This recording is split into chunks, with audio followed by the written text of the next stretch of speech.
ស្ដីបងប្អូនទាំងអស់គ្នាថ្ងៃនេះមាននំបញ្ចុកទឹកប្រហុករបស់យើងហ្នឹង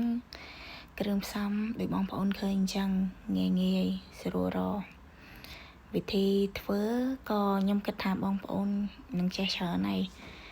នេះគ្រាន់តែខ្ញុំមកចែករំលែកវិធីសាស្ត្ររបស់ខ្ញុំអញ្ចឹងណាតិចនិចតិចតួចហើយងាយលឿនឆាប់បានញ៉ាំហើយសំខាន់ឆ្ងាញ់ទៀតណាបងប្អូនចាំមើលទាំងអស់គ្នាទៅបើបងប្អូនណាអត់ទាន់ចេះអាចធ្វើតាមបានព្រោះអីខ្ញុំគិតថាអត់ពិបាកទេតែបងប្អូនឃើញអញ្ចឹងមានបន្លែមានអីអញ្ចឹងយើងយកមកស្រុះមកវាគេហៅថាសាមញ្ញវាអត់ស្មុគស្មាញញ៉ៃអីច្រើនទេ